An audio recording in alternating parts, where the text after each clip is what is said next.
See it?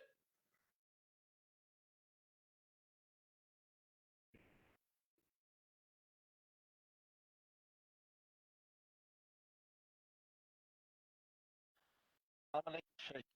How are you, Sheikh? Alhamdulillah, alaikum assalam wa rahmatullah. I'm doing well. Are we live now? Yes, we are live, Sheikh. All right, I'll get off I'm the. just making sure we are up and running and live. Just bear with me one moment. But while we do that, Sheikh, let's start with a short ayat of the Quran, short recitation of the Quran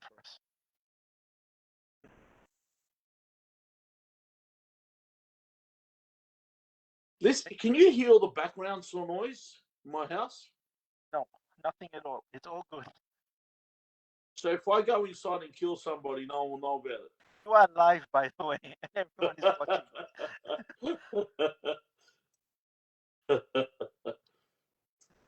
All right.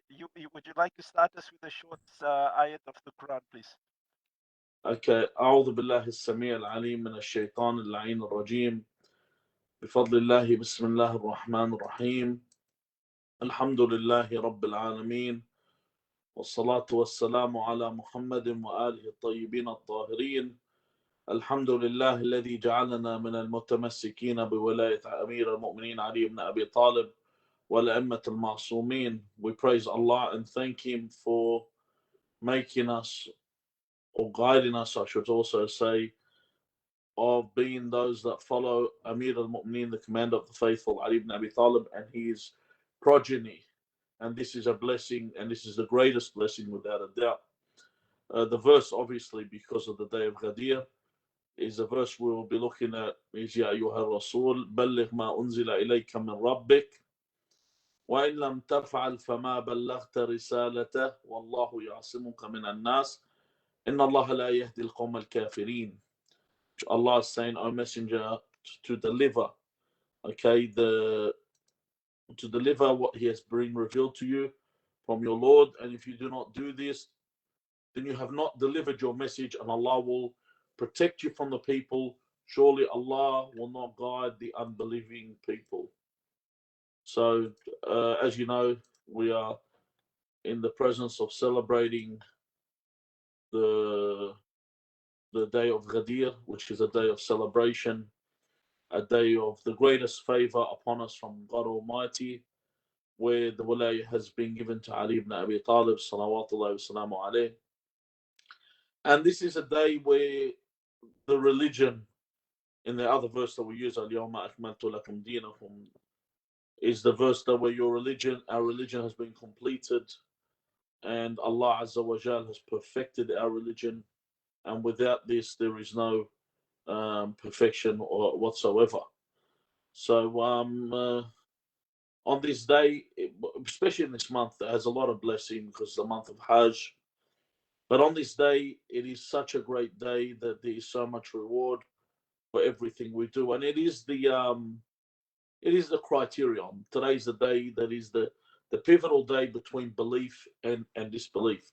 And I say this with if I want to say with fervor. I say this in that manner. It's not said something loosely, although people tend to walk on eggshells when they want to discuss this subject because sometimes they don't want to upset other people.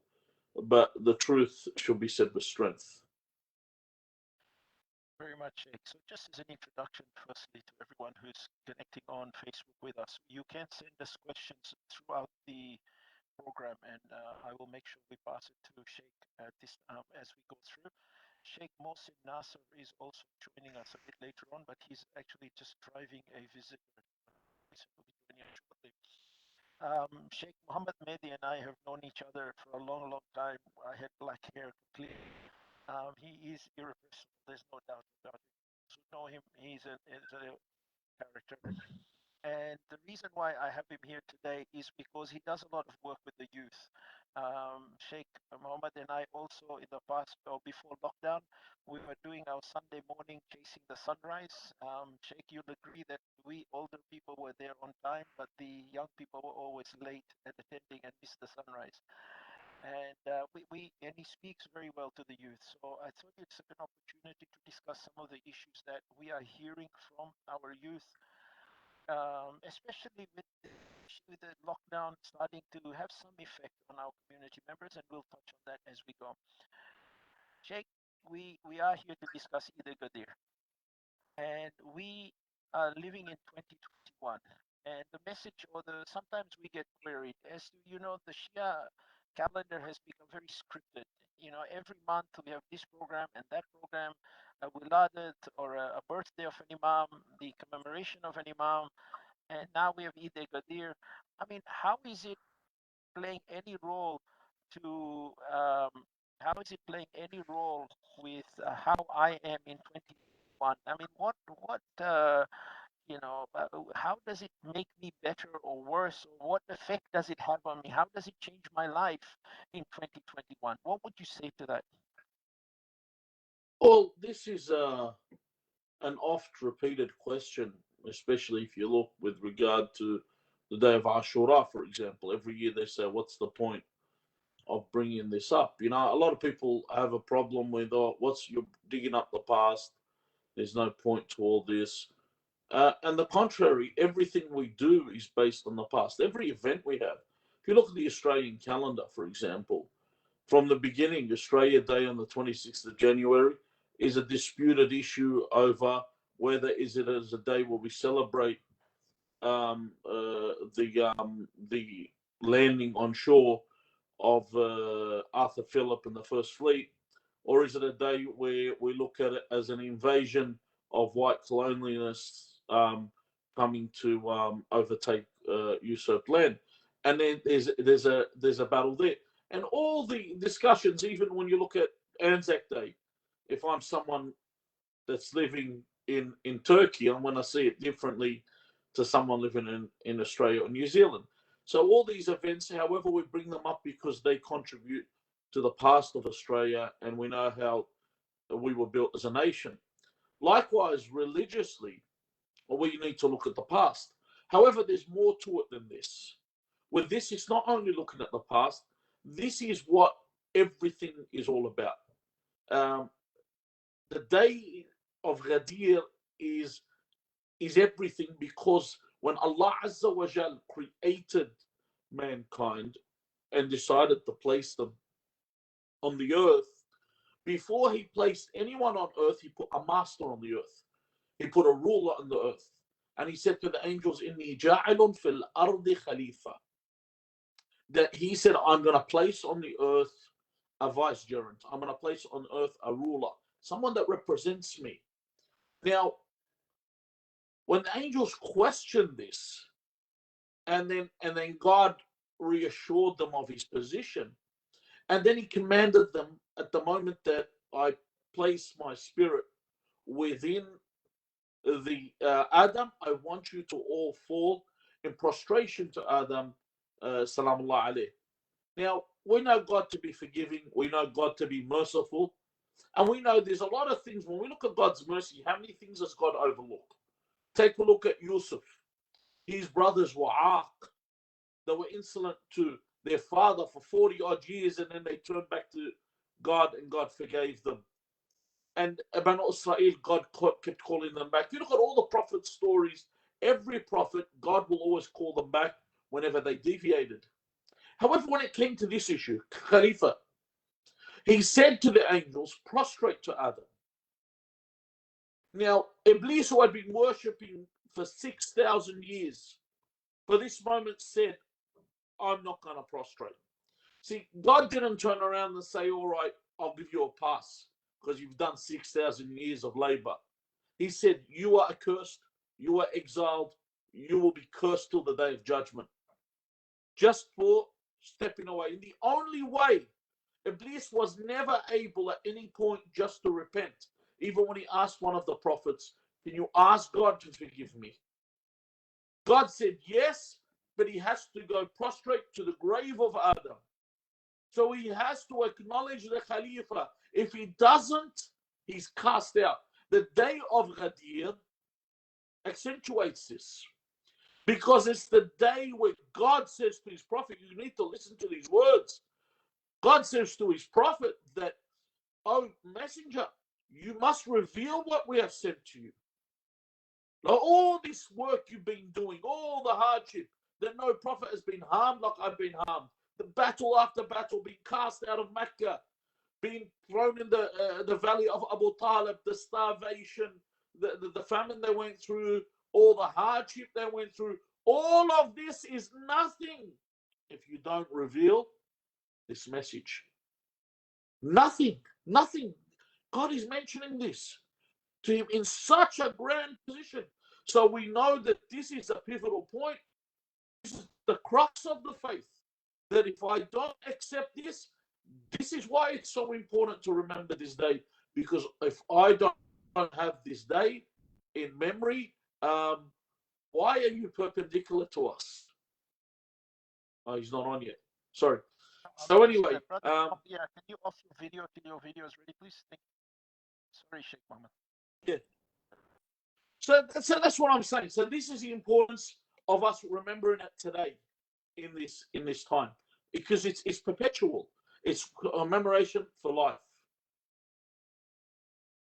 Sheikh, I think and some people can't hear me. Can you hear me well, Sheikh, when I'm speaking?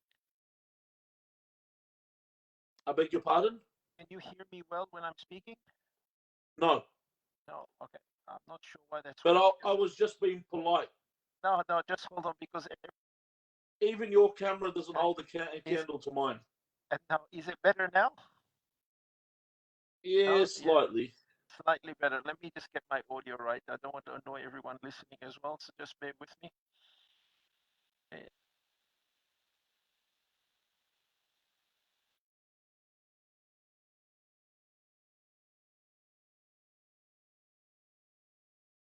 Okay, I will speak up a lot better if that's okay with everyone. That's much better. That's much better. Thank you. Sheikh, okay, but I'm 18-year-old in Sydney. I'm in lockdown. I've got HSC exams that I don't know what's going to happen about. You want me to celebrate Eid-e-Ghadeer. Give me something practical I need to do that shows me a connection to Eid-e-Ghadeer. I mean, I don't want to hear another lecture from a sheikh that it happened on the 18th and the Prophet raised his hand and this is it. Tell me what I need to do. On the contrary, let's go grab a group of people and ask them what happened on the day of Ghadir. You'll be surprised how many can give you the answer. I'm not talking about the people that you have in your madrasa that are learning. I'm talking about your average Joe, your average Muslim doesn't know what has taken place. If you ask him, what is the day of Ghadir? What is the significance of the day of Ghadir? They don't know. Although we repeat these stories over and over again, you'll find when you ask people, they don't know what they mean, what the stories are about. Now, how is it practical for me? Here's the important part where it is for me. Because we have these new forms of ayatollahs that come on now want to give a decree for whatever. They read. I remember one of my friends used to call them Ayatollah Ansariyan back in those days, where they used to get the books that were printed, Ansariyan books. He reads one book and that's it. He thinks he knows everything. Now they're Ayatollah Google because they Google search something and that's it. They think they know the religion and they give their own opinions.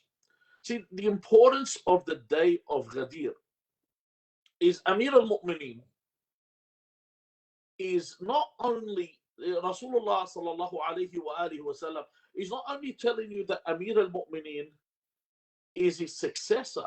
He's basically telling you whatever you want from Islam is from here.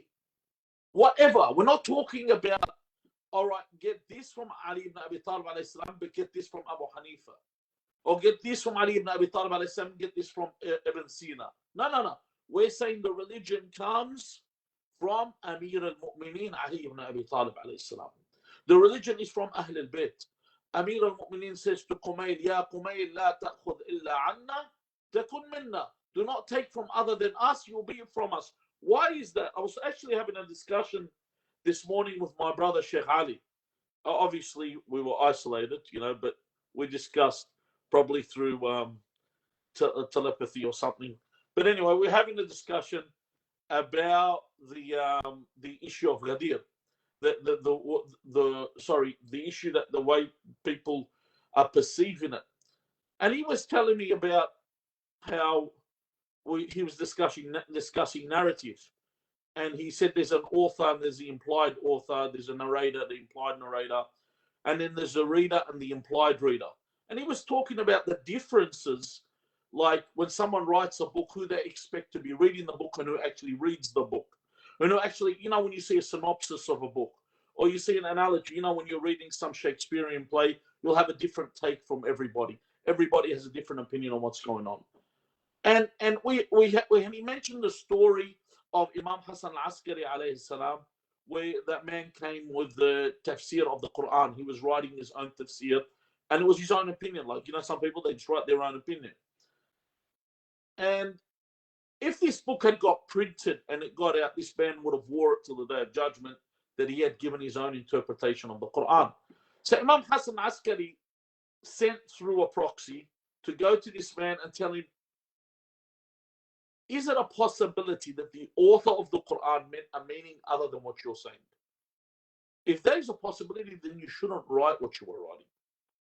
See, there is a possibility of many things when it comes to Islam. But there's something that I have no doubt about. Whatever Amir al-Mu'mineen, Ali ibn Abi Talib alayhi salam, and the Imams from his succession say is what Islam is. This is what's relevant. So I can sit there all day and listen to different people giving me an opinion of Islam. But when someone says, this is what this means, and you say, how? This is a hadith, and Ali ibn Abi Talib alayhi salam of the Ahl al-Bayt alayhim salam. This is narrated from the master of them all, Rasulullah sallallahu alayhi wa alihi wa sallam. This is what the actual meaning is. This is what it actually is. Then I can everyone else's opinion. This is why Ali is the Furqan. He's the criterion. He is where you know where the truth ends. This is the relevance. I want the absolute truth with the real questions.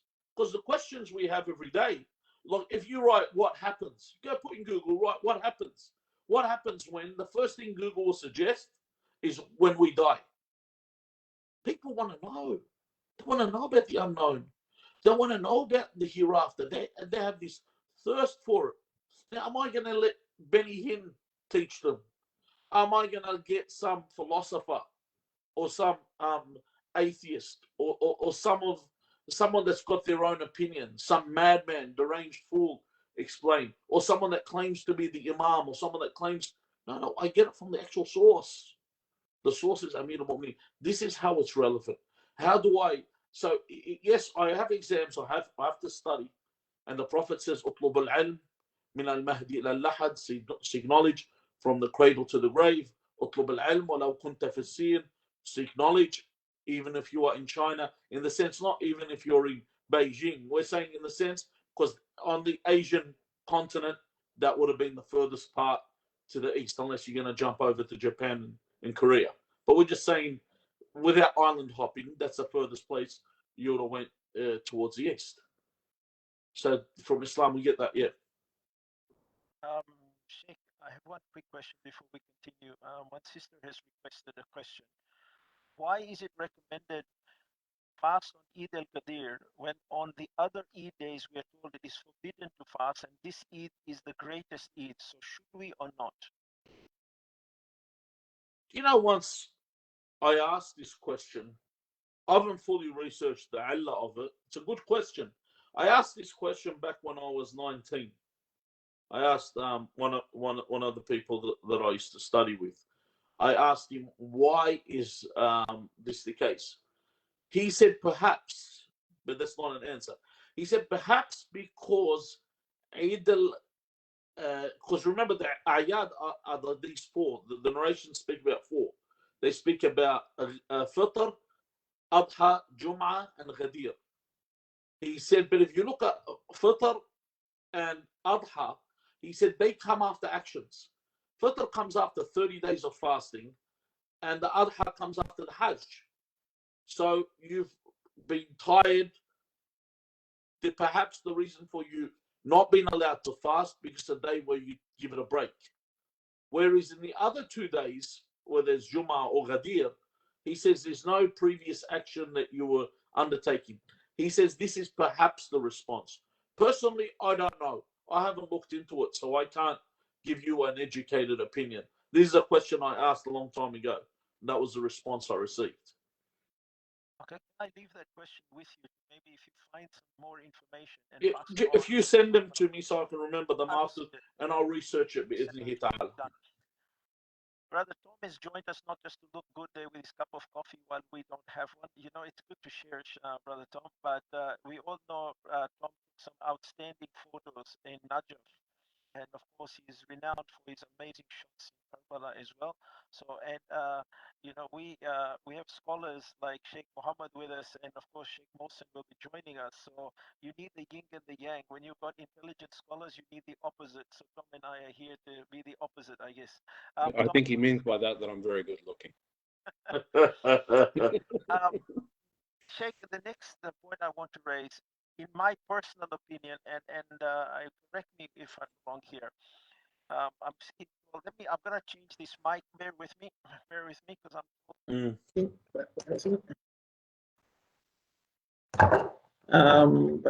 Bear with me one moment, everyone. You sound better like this. Okay, I'm just gonna fix it up so it can work better like this. So bear with me. Okay, can you all hear me now? I'm hoping you can all hear me. Yes. I'm assuming you can hear me better now. So you'll hear all the running around of my around my house as well. Sheikh, my take on Eid-e-Ghadeer is this. For those who deny Eid-e-Ghadeer, they're actually denying the plan of succession that the Prophet began and started from the moment Imam Ali alayhi salam is born. Now that would have been private between him and his family. Then it came to Dawat Azul Ashira, where people laughed at Imam Ali when he said, I will follow you, because the Prophet said, who will be my master after, will join me in that sense. And then through the battles, when it was even in the battle of Khaybar, when the Prophet gave the flag to Imam Ali alayhi salam. So this was a natural progression that was there, and the full stop was added at Ghadir. But the succession plan was very clear all the way through. Denying of Ghadir and the position of Ali as the successor after the Prophet was very well in play before that. If anyone is willing to read and understand, would you agree with that or not? Definitely. It's not like it was something that happened overnight. This is God's plan. This is God's plan from the very beginning. Even when he sent Adam onto the earth, he says, اهبطوا منها جميعا فإما يأتينكم مني هدى. And he says that he speaks about guidance, and this guidance from the very beginning has been the prophethood and the successorship, and for it to continue from now until the day of judgment, because without them there is no guidance. Sorry, can I interject for a second? I think the problem that we're encountering in a conversation like this is that I think we're allowing ourselves to take particular things to be truths. So I think we're talking to each other and saying, look, we kind of all agree with one another. Let's just build on that. How would we address a conversation like this with somebody who is openly hostile? How can I have a conversation with an individual who completely disbelieves in the idea? What references can I bring to bear? I mean, when someone that wants to learn? Sorry, when I normally speak to, say, for example, a Sunni brother or sister, I always say, look, I'm not an authority, you're not an authority. Why don't you go and read the book Al-Muraja'at? And that tends to be a very beautiful and polite and concise discourse between two scholars from opposing schools of thought or different schools of thought. And it's a very articulate method of getting that argument across. Do we have something in that vein, in that light, which spells out in very sort of methodical evidence that says this is how it is? Look, firstly, the way you presented the question, you said hostile. Someone that is hostile to you is not going to listen to what you got to say. So someone hostile comes and speaks to me, just keep going. Yeah. No, I agree, but I'm talking. I know that wants to know and he wants to understand, and they don't believe in this thought. Now, when you went to Kitab al-Muraja'at, I think Kitab al-Muraja'at is too complex. Right. In English, it's called The Right Path. There are two other books that I find are easier. One's Peshawar Nights, and the other is Then I Was Guided. In terms of understanding, there much is. Then I Was Guided is enjoyable because it's a story. It tells you his life story. So it's like it's an autobiography, you know, that he's written about his life. Then Peshawar Nights is actually it's an actual debate that took place, and even the people that try to refute it, they don't refute the arguments that are brought forth. They refute that the debate actually took place, which is hilarious because you know they totally missed the point that who cares whether the debate took place or not. These are the arguments. You respond to these arguments. I think these two books are also obviously the primary source where a lot of our work comes from is Kitab al-Ghadeer for Allam al-Amini, which is huge. That's like the encyclopedia for looking at this discussion, and it pretty much breaks it down. Another one that I really like is it used to be called Answering Ansar. It's called ShiaPen.com.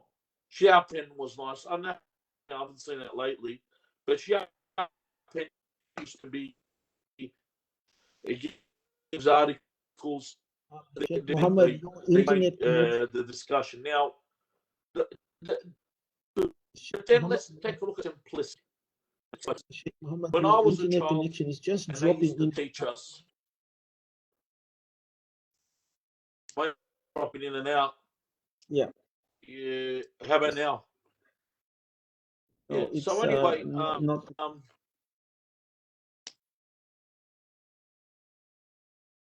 It's not working now. Let me check.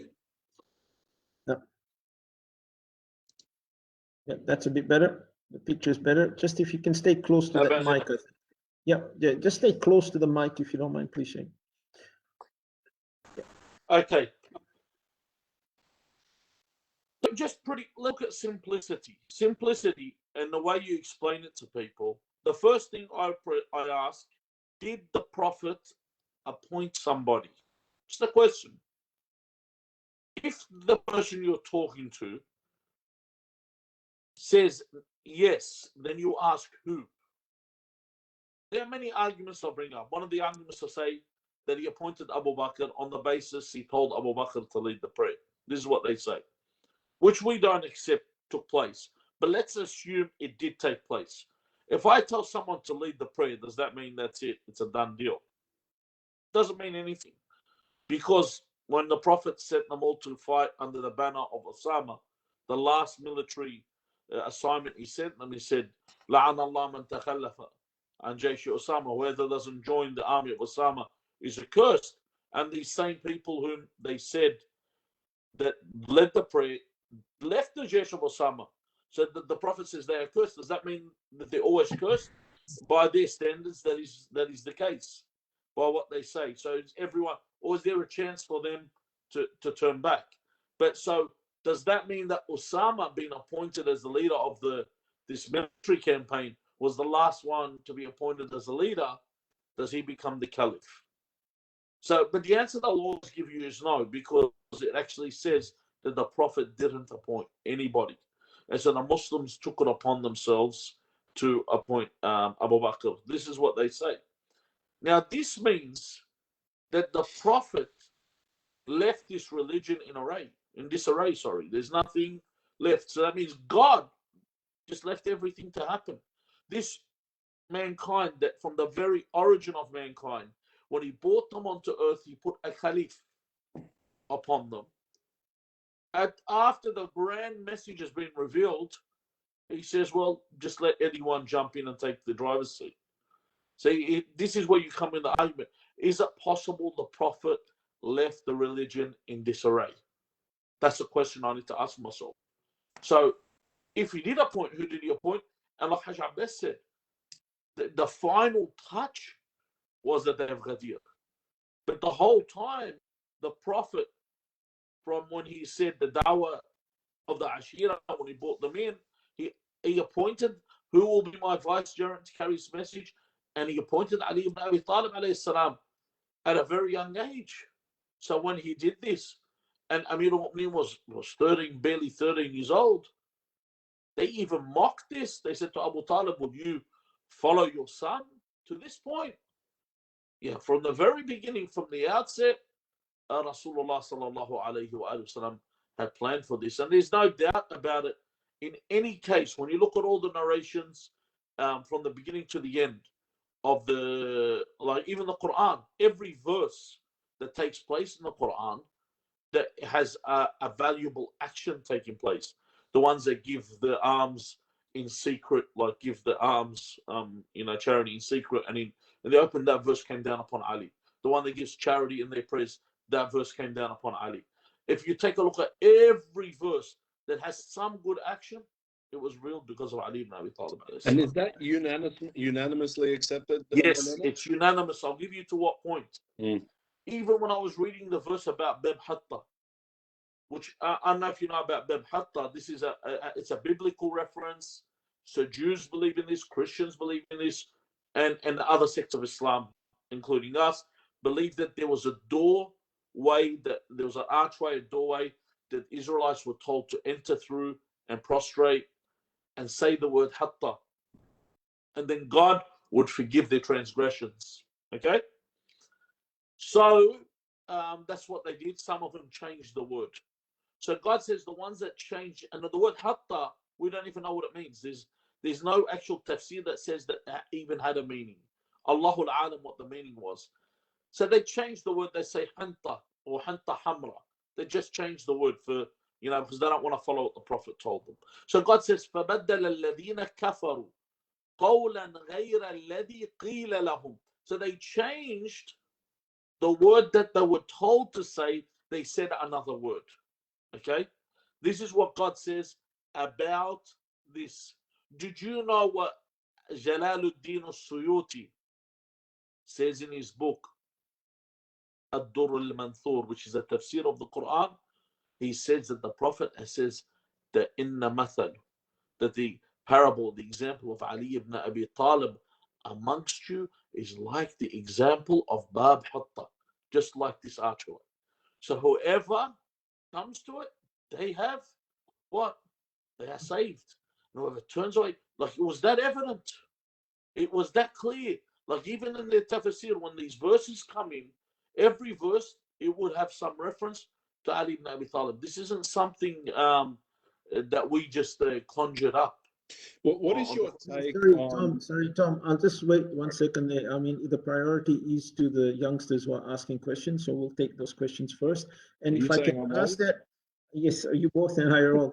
And also, let's keep the discussion to the point initially at least, and we can go deeper later, but let's keep it in the simplest form at the moment because we have. So the question I have, Sheikh, is that a person has put here is that a revert basically said, I'll just summarize, as long as I am Muslim and following the laws, does it really make a difference if I believe in the wilayah of Imam Ali alayhi salam or not? We'll tell them the same thing.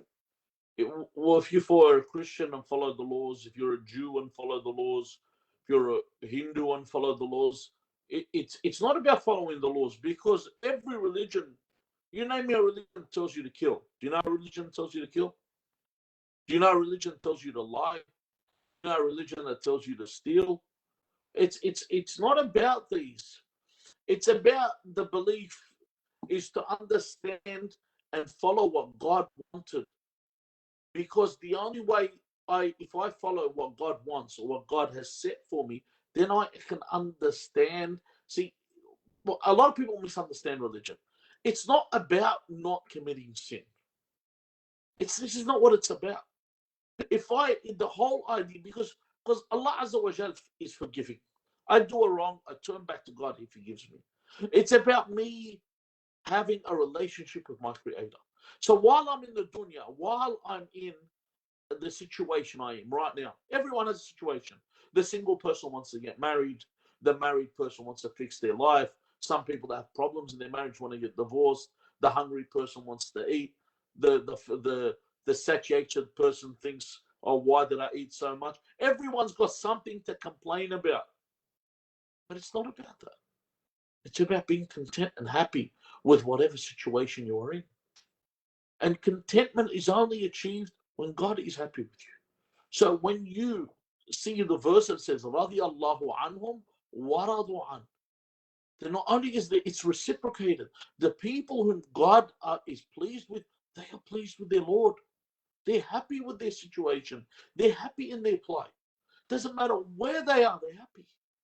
And that's what it's about. It is about wilayah, and it's essential. Otherwise, then what's the point of praying? You say, hold on, in my heart, I know I love God, why should I pray? What's the point of following any laws? You know, this is where God says in the Quran about the ones that took Al-Quran Azim, the ones that took the Quran in shreds. It says, أَتُؤْمِنُونَ بِبَعْضِ الْكِتَابِ وَتَكْفُرُونَ بِبَعْضِ. Those that believe in part of the book and reject part of the book. I can't just pick and choose. It's not an open buffet where I say, yes, I'll have some of the, what's it called, the salah, not that much of the psalm, not really interested. Yeah, leave the hajj to later. I will take some of this, but not of that. You can't pick and choose and put the way. Wilayah is paramount, because if I don't have wilayah, I don't understand what God's message is. I can't get in touch with my Creator in the correct way. I think that answers the question. Picking up where Tom question as well, is we spend a lot of time trying to convince other people about the wilayah, when I find that within our own communities, I think there is an inherent weakness here, and I don't mean to be disrespectful with what I say. So let me give an example. In the last 24, 48 hours, there would have been 1,000 messages on Facebook posted with the Ghadeer message, right? But I think the absolute meaning of what Ghadeer was about is lost on us ourselves, right? So I think Tom's question is relevant, not firstly to the hostile people. I would say to a person like me, yes, I love Imam Ali alayhi salam, and inshallah we are blessed that we have knowledge of Imam Ali alayhi salam.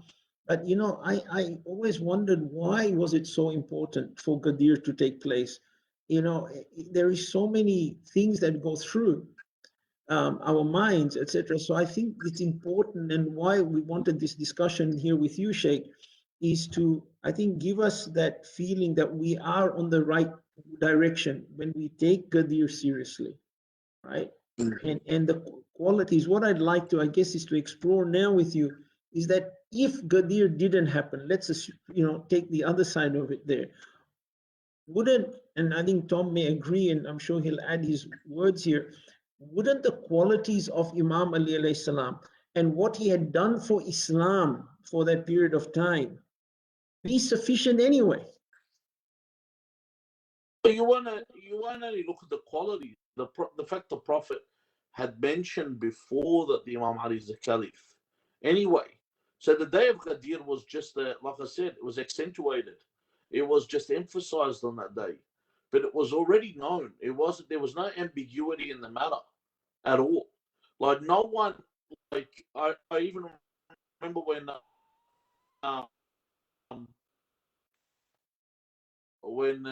Abbas comes up, Umar ibn al-Khattab, and the Prophet said Ali is the Khalif.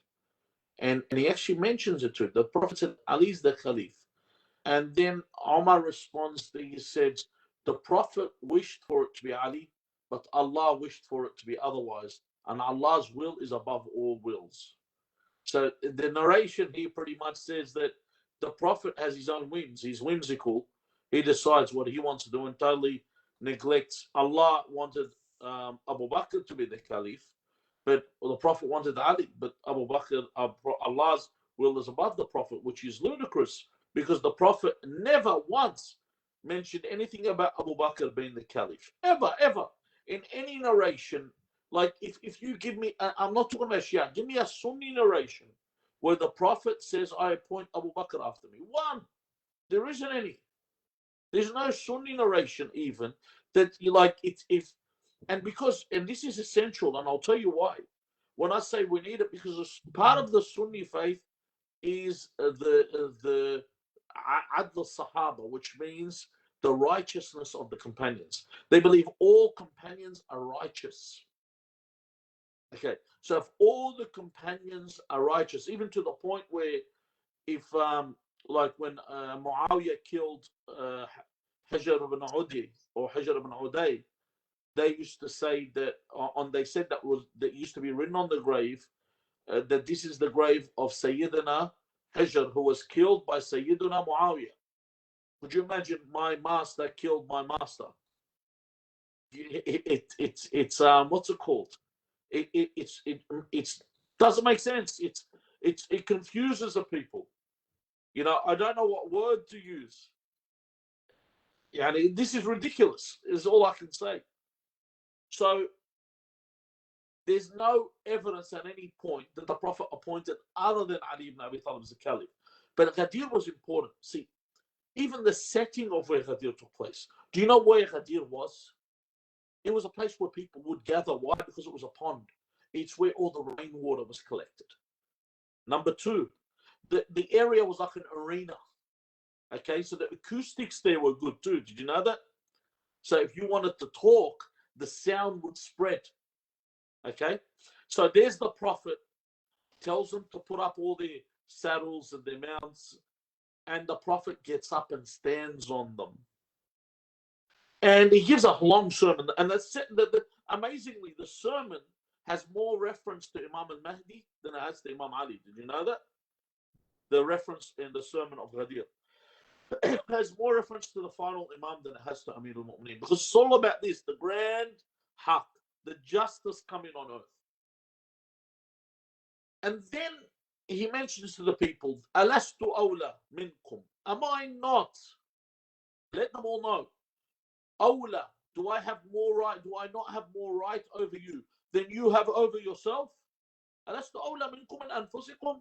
And they said, Bala ya Rasulullah. The Quran says this. And then he said, Man kuntu mawla, fahada al-yumna. Whoever I have this total absolute authority over, now this absolute authority is Ali's. And when this is the sound. Now let's take a look at the vision, because a picture is worth more than 1,000 words. The vision obviously tells you of how hot the place was. Why?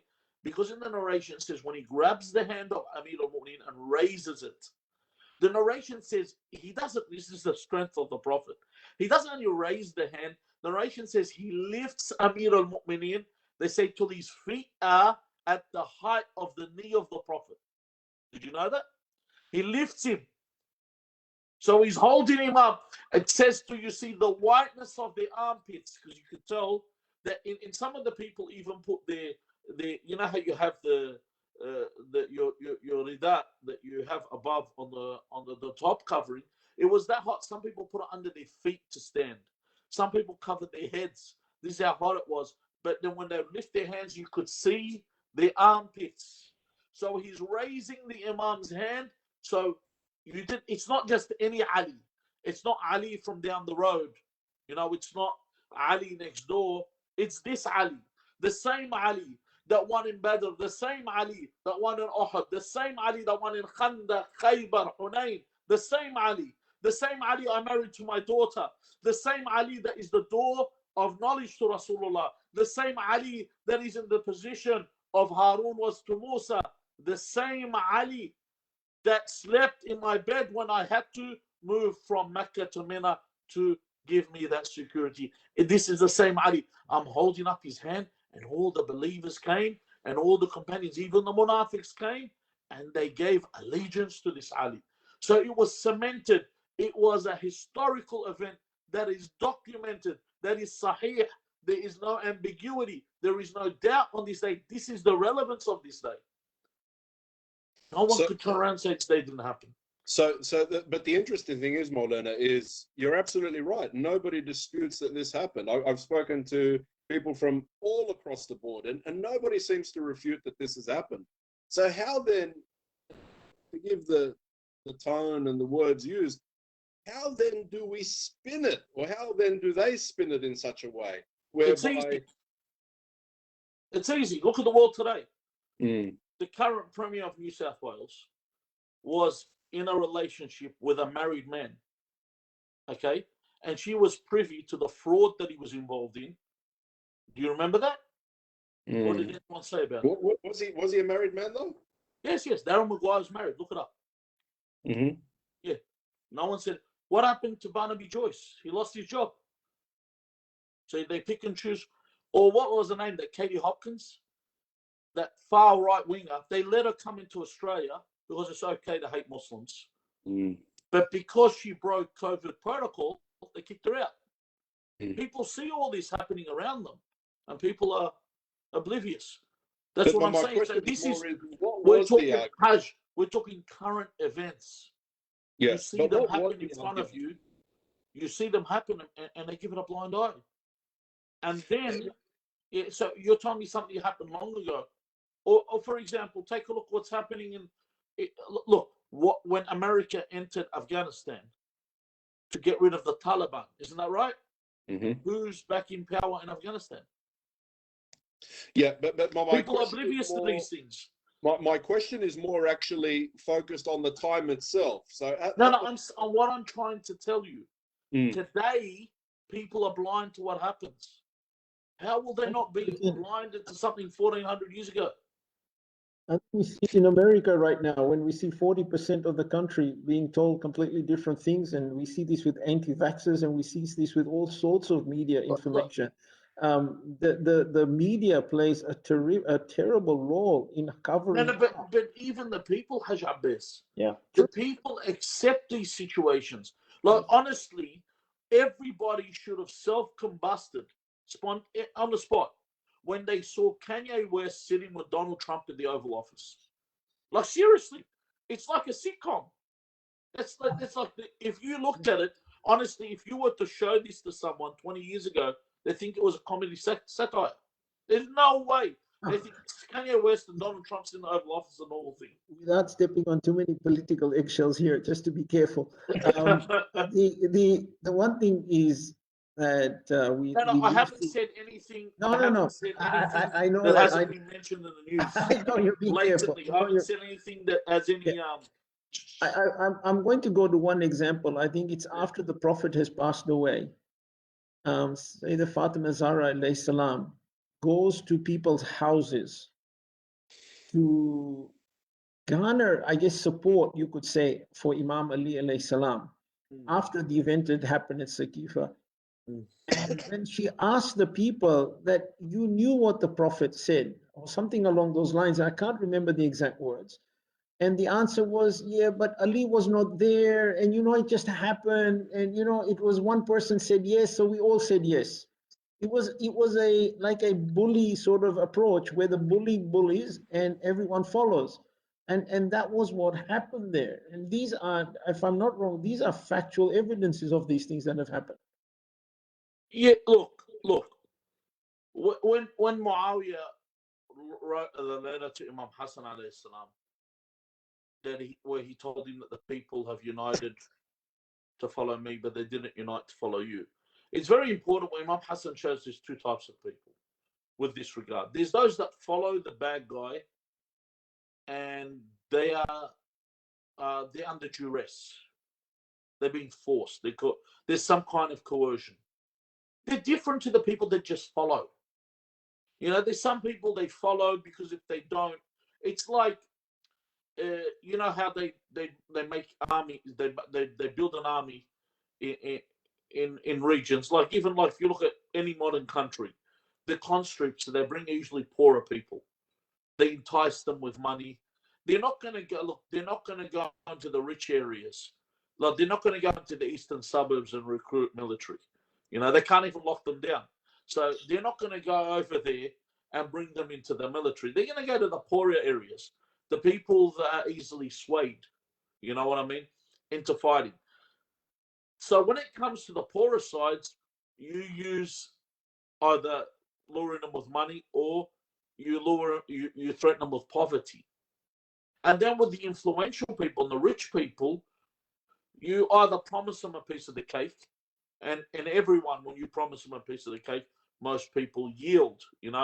It's like every man has a price.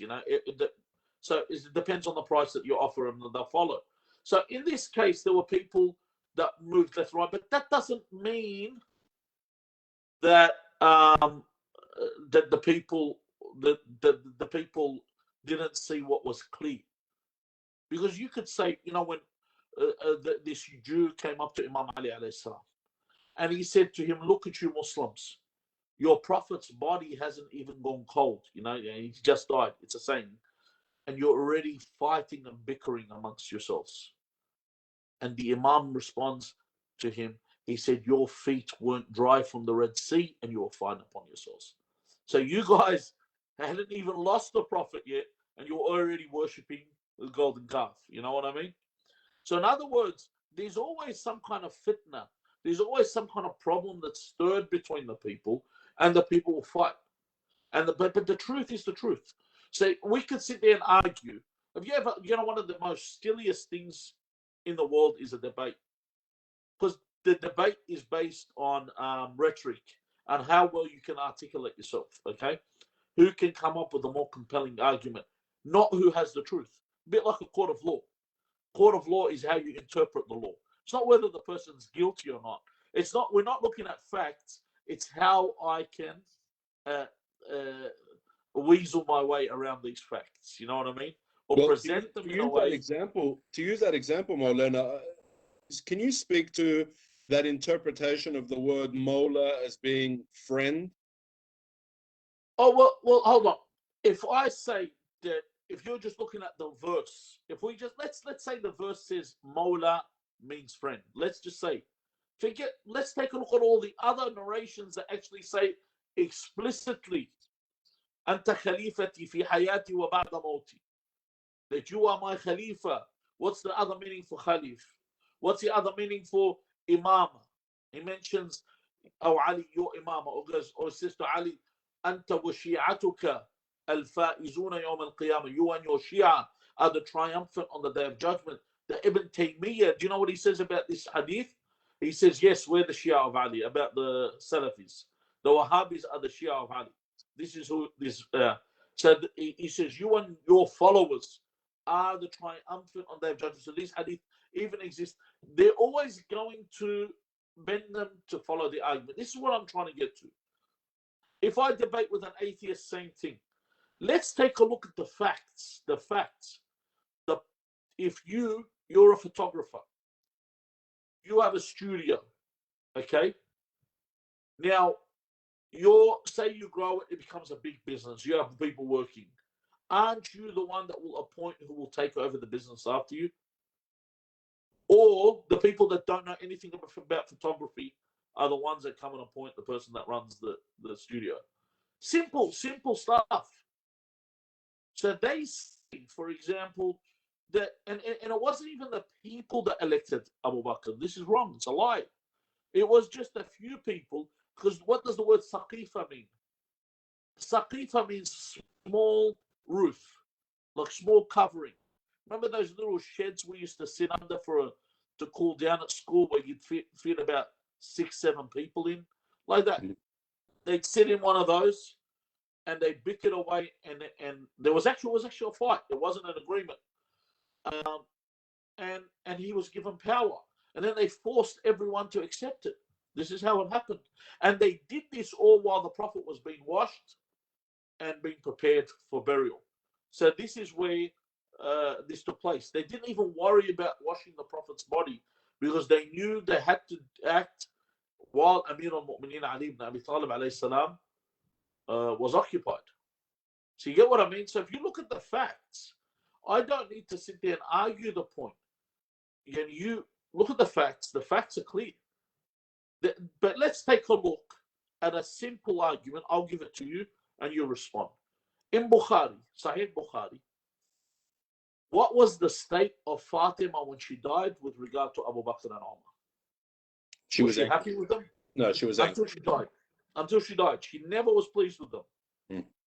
Now we have a hadith that says, Sunni and Shia agree on this hadith, whoever dies without an allegiance to the Imam of their time dies the death of ignorance. They asked the Prophet, the death of ignorance, is it the death of the Jahiliyyah, as in the disbelief of Jahiliyyah, or what kind of ignorance? He says, no, it's the death of disbelief. Okay. So if Abu Bakr was the rightful Imam, as they say, Fatima was displeased with him and did not give him allegiance. So she died the death of Jahiliyyah, so she was an unbeliever. Now this contradicts the hadith that the Prophet says Fatima is the lady of the women of paradise. How can she be in the fire of hell, God forbid, and be the lady of the women of paradise? Something's wrong there. That's enough for you to kill the argument. Something's wrong there. Just to digress from Eid-e-Ghadeer, we are coming to the event of Mubayla in a few days' time. Right? Now, a couple of things there. Firstly, did Mubayla happen before Ghadir or after Ghadir? Oh, no. And sorry? Before. Yeah. And the significance of Mubayla with Imam Ali alayhi salam coming with the Prophet. With Mubahila, and I'll be quite concise here, is a very significant event, and I don't want to kill it just in the time that we have. But the Mubahila, one thing had to be said here is that, and I don't want to use the whole story, just the point that when the Prophet came, and a Mubahila is a contest where two parties curse one another to see who is the truthful. They curse the one that is lying. And in this case, the Prophet came and he told them, bring your women, your sons, and yourselves. And when you bring each other, we'll come towards each other and we'll enter this contest of Mubahala. Now, the Christians involved in the Mubahala came in all their numbers. So, but the Prophet came with his sons that were represented by Al-Hassan al-Hussein, and his women, even though he had his wives, the famous wives even. Yeah, he didn't bring any of them, but he brought Fatima alayhi salam, and he brought, to represent himself, he brought Ali ibn Abi Talib alayhi salam. So by evidence of the Quran, Imam Ali is the nafs of Rasulullah. He's the self of Rasulullah. So in this case, just to tell you, because he doesn't say you're my successor. Notice the words. He says, Anta khalifi, Anta khalifati fi hayati wa ba'da mawti. You're the caliph of the time during my life and after my life. So your word is always binding, even now, not until after I die. It's now it is binding in that sense. So that's the significance of Mubahila. It showed who he didn't take all the other companions. There was a lot of companions he could have taken with him. Tom, do you have a question there? No, I think that answered it perfectly. Absolutely. Sheikh, so we're reaching the end of time here. Firstly, Sheikh Mohsen is still stuck. He's doing the right thing by taking someone from A to B. So inshallah, God bless him for that. Okay, so Sheikh, I'm in Sydney. I love Imam Ali alayhi salam. I accept and proud of the events of Ghadir. But tell me, what do I do? What do I need to do today to be inspired? What can I take from Ghadir that I can practically do to serve my faith, to serve me, to be a better Muslim? Well, Imam, I think Imam al-Rida alayhi salam, I think, was the one that narrated. Is firstly, he mentions for us what is our duty. He says, firstly, ta'allamu ulumana, learn our teachings. Okay? And then teach these teachings to the people. He says, because if the people know the goodness in our teachings, they will follow us. So it is essential for us to be able to apply these and spread it. I remember a guy I stayed with in Bradford a while back, and and he used to be a Salafi that became a follower of Ahlul Bayt. And what he used to drive one of the mini cabs, taxis. And what he used to do is he used to print like papers back then. This is a long time back, and take them in the cab. And he'd have different papers. He'd have one for atheists. There'd be one for Christians or Jews, and there'd be one for Sunnis, and he'd even have one for Shia. The one for atheists would say maxims and sayings of Amir al-Mu'mineen without saying a name. He'd say some wise sayings, and he'd give them to them. So in case they want, and he'd leave some details at the bottom if they want to contact him, The one he'd give to the Christians, he would mention these are the sayings of the Prophet Muhammad. Because now he can, because they actually believe in God.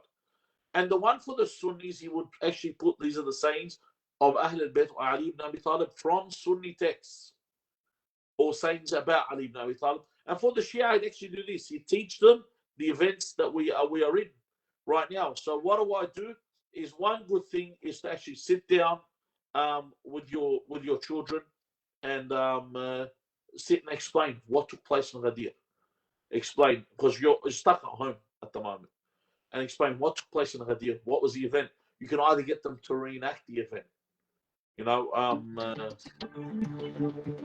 What's going on there? 1 second.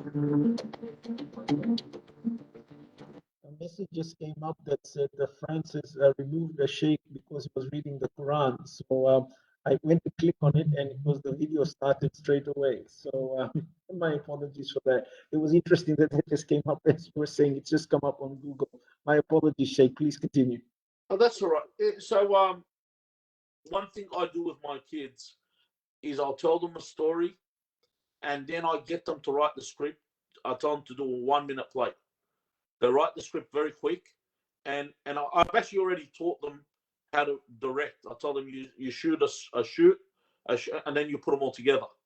And one of my kids does the directing, and the rest do all the, and then they'll do what took place, and it's embedded in their head afterwards. They don't forget it, and you'll be surprised how many things you've taught them that you didn't know you did. I guess I'm trying to dig into, and maybe we can't finish it today. We'll take it up on the next event we do together. A lot of people, as I said, are in lockdown in Sydney. Melbourne was in lockdown a few months ago, as you know. The stress levels are high. People there's expecting 300 to 500,000 people to lose their jobs in Sydney because of this. There was one person today on radio who was pleading with the Premier in the West. He says, we're living week by week. We've got no incomes here. You are doing worse than what COVID's doing to us, right? So the community is suffering. The community is suffering. You are sitting at home. Where do they find solace here? Firstly, let's be fair income. Let's be serious about the matter. We are living in a house surrounded by our loved ones with clean drinking water to wash our backsides with when we go to the toilet, not just the drink. Okay? We are getting income subsidies from the government. Mate, we're living it up. And we are slandering the government from pillar to post, and nothing's happening to us. Okay? It's there are things we don't agree with, but to say that we're starving, no one's starving. The people that are complaining can't pay off their Bentleys or whatever they need to pay off, or the extra mortgages and their renovations. But to live right now, let's take a look at what the other people on the other side of the world are living like. Most of the world, take a look at the situations. Sydney, we've got it good. We are upset about the way the premiers have been left to handle the situations, and the Prime Minister has gone into hiatus. That's what we're really upset politically. But to say that we need solace, we're living in paradise. Are you serious? Now look at South Africa. Look at Yemen. Look at Bahrain. Look at Afghanistan.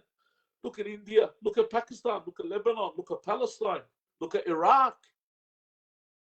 Look at America. We forget America, although people think it's a Western democracy, I consider it part of the developing world. Seriously. We're being told to stay at home and be pampered. Why would we be upset? Why are we upset? I have displeasure, me personally, I have displeasure with the fact that they've closed they put everyone into lockdown, they've closed the borders, but then when they say, all right, take the vaccine, and they're forcing people to take it, they're not forcing by force, but they're pushing them towards, they're not giving you any incentive to take it. That's the only thing that really gets to me. So if I take the vaccine, I should be allowed to travel. This is what I believe, and that's personal belief. Otherwise, what's the point of me being pushed in this direction? But to say that we're not, we've got good, it could be far worse. We could be in the crises that I mentioned in all these countries before, all these problems. We live a really good life. Alhamdulillah Rabbil Alameen. I'm very grateful for the way we live. I don't want Allah to make it any worse. Alhamdulillah Rabbil Alameen. We're doing very well. Sheikh, I'm going to ask you just to finish with one thing here, and is that 2 days ago you did a video of one of the simple things that we can do in honor of Eid-e-Ghadeer. And as you've mentioned, the difficulties being faced, particularly where you are from in Lebanon, in that thing. Can you just repeat that narration, and we'll then finish up from there? Okay, the narration's actually it's a long narration, and I've taken an excerpt of it. It's Imam al-Rida sallallahu salam alayhi speaks about the day of Ghadir, and in it he mentions many things that you can do. Of the things he says, وَمَنْ أَطْعَمَ مُؤْمِنًا كَانَ كَمَنْ أَطْعَمَ جَمِيعَ الْأَنْبِيَاءِ وَالصِّدِّقِينَ. So whoever feeds one believer, it is as if they have fed the entire, and remember, this is one, there are bigger narrations than this. I just gave you this because you asked the one about the prophets. Yes. There's one that says 100,000, 100,000, 100. There's a lot of narrations. But this one, it's as if he has fed all the prophets. And he's fed all the truthful, all the successors. Imagine that you fed them for every single believer you feed. So if you fed 2, 3,000, 100, whatever you fed, that's how many times you've done it over. It's a very important day for you to feed people on this day. Inshallah, for everyone who's listening, you inshallah make the intention that for the honor of Eid-e-Ghadeer, and give the funds wherever you want. I mean, whether it's Imam Hassan Foundation or which foundation or any place. Yeah, send it to your home. Sorry? Cook at home for your kids. Yep. Say, I'm cooking, and it has blessing in the food. That's a perfect one. At home with your dinner. Tomorrow, make it with the intention to take your family and have a dinner, and in honor of for the honor of Imam Ali alayhi salam. These are blessings we don't understand. We don't see these blessings. They are in fact unseen, I guess, and we need to believe in the unseen. But inshallah, to the community in Sydney, particularly, and in Melbourne, has always been generous for all the donations to various organizations. It is hard for some people. I do understand some challenges that are there. I do agree with Sheikh as well that we are also lucky for being safe in this country, but there are challenges being faced. There are financial challenges being faced.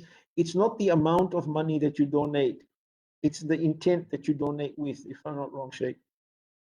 Of course, it's not the amount, it's the intent. Just giving anything. Even giving, I was telling people in the center, you don't want to give money, give your time. Give your time. Help. Just be there. Do something. Inshallah, after the lockdown, we've got to take advantage of during the lockdown, take advantage of at least teaching your kids religion. You're spending time with your kids. Look over their prayers. Tell them, come do wudu in front of me. Make sure they're doing wudu correctly. You'd be surprised. Sometimes you'll sit and you watch a child and they haven't been wiping or washing properly. Or even the Fatiha, read it for me, and they're not reciting it properly. Take advantage of the time we have here. Now, before we leave, Sheikh, when lockdown is over, what's the first thing you're going to do? Sunday walk with you, brother. Okay, now seriously, what are you going to do? The same thing I try to do every night. Okay. Try and take over the world. No, just I don't know.